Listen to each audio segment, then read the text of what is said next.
नमस्कार, मैं रेणुका काले। मेरी हिंदी कक्षा हिंदी पद में आपका स्वागत है। भाई, कहानी लेखन से संबंधित बात की शुरुआत होने जा रही है आज। कहानी लेखन बहुत ही ज़रूरी एक विधा है जो हिंदी साहित्य के अंतर्गत बच्चों को बचपन से ही सिखाई जाती है। इसके ज़रिए बच्चों का भाषा में रुचि पैदा करने के साथ, रुझान पैदा करने के साथ भाषा में उनकी पकड़ को मजबूत करना इसका उद्देश्य होता है। अभिव्यक्ति की क्षमता में अभिव्यक्ति कौशल में विकास करना इसका उद्देश्य होता है। तो है ना बहुत जरूरी कहानी। तो आज आपके लिए कहानी लेखन के अंतर्गत मैं लेकर आई हूँ एक बहुत ही प्यारी कहानी जिसका नाम है साथी हाथ बढ़ाना। ये स्वरचित कहानी है मेरी और बहुत छोटे बच्चों को शुरुआती स्तर में, प्राथमिक स्तर में, कक्षाओं में कहानी लेखन करना हो तो एक शिक्षाप्रद कहानी किस तरह से वो लिखना सीख सकते हैं, इस कहानी के जरिए किस तरह से हम अपने कहानी लेखन के कौशल को विकसित कर सकते हैं छोटे बच्चों में, ये आज मैं आपको यहाँ बताने जा रही हूँ। तो देखिए, ये कहानी है, बहुत ही प्यारी सी कहानी है। साथ ही हाथ बढ़ाना इसका शीर्षक है और इसमें क्या शिक्षा मिलती है ये भी आपको बताना होगा। तो भाई, कहानी जैसे जैसे चलेगी और एंड पर पहुंचेगी आप अपने मन में सोच लीजिएगा क्या शिक्षा मिली और आखिर में मैं भी बता दूंगी। अगर आपका और मेरा जवाब सेम है तो समझिए कि आप बहुत अच्छी तरह से सीखते चले जा रहे हैं, खासकर छोटे बच्चे अगर आप हैं तो, है ना। और अगर आप अभिभावक हैं, शिक्षक हैं, तो बच्चों को इसी तरह से कहानी लेखन के लिए प्रेरित कीजिए, फिर देखिएगा बच्चे क्या कमाल करते हैं। इसी उम्र में तो हमें पता चलता है कि किसमें कौन सी क्षमता है। हो सकता है कोई लेखक तैयार हो रहा हो। तो चलिए, कहानी कुछ ऐसी है। राघव नाम का एक छोटा बच्चा है ना। और एक बार साइकिल चलाते चलाते राघव गिर गया, उसे चोट लग गई। अब चोट ऐसी थी कि डॉक्टर ने उसे 8-10 दिन आराम करने कहा। अब ऐसी सूरत में वो राघव बेचारा स्कूल कैसे जाता। उसने घर में ही रहकर जैसे तैसे आराम करते हुए थोड़ा बहुत पढ़ने का सोचा।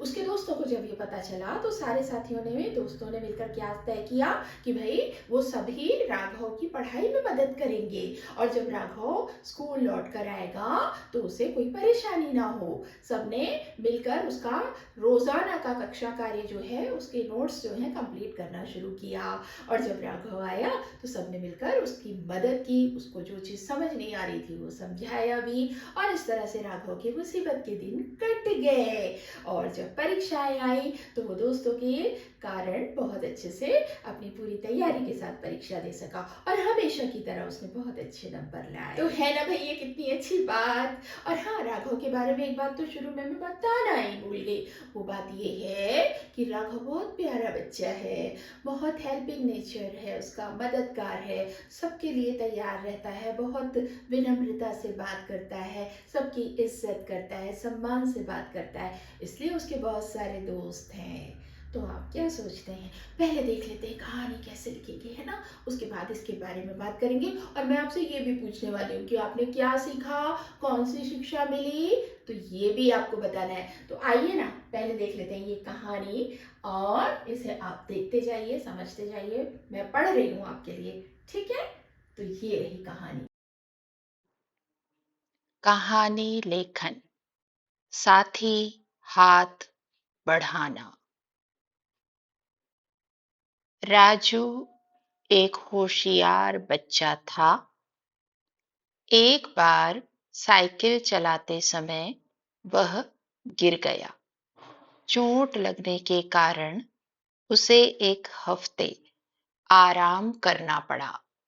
इस वजह से वह स्कूल नहीं आ सका।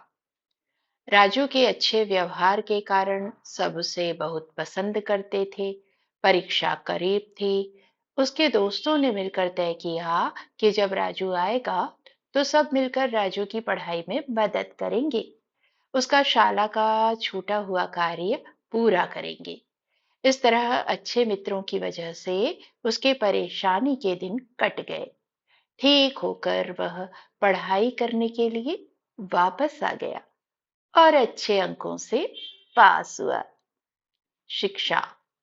हमें सबके साथ अच्छा व्यवहार करना चाहिए और दूसरों की मदद करना चाहिए, क्योंकि जैसा बोओगे वैसा पाओगे।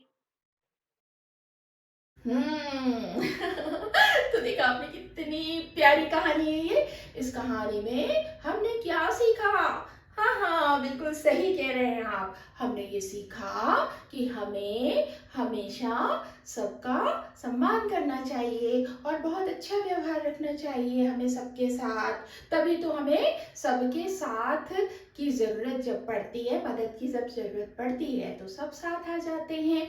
भाई कहा है ना, जैसा बोओगे वैसा पाओगे। सोचिए तो ज़रा, अगर राघव की जगह कोई ऐसा लड़का होता जो सबसे लड़ता, सबको परेशान करता, किसी की मदद नहीं करता, बहुत झगड़ालू स्वभाव का होता, और अगर वो साइकिल से गिर जाता तो क्या और दूसरे बच्चे उसकी मदद के लिए आते?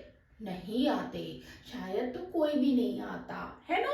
और ऐसे में वो अकेला रह जाता। उसकी मुसीबत के दिन भी भारी पड़ते और परीक्षा में भी अच्छे नंबर नहीं ला पाता। तो हमने क्या सीखा बच्चों? हमने ये सीखा कि हमें सबके साथ अच्छा व्यवहार करना चाहिए और दूसरों की मदद करना चाहिए, है ना?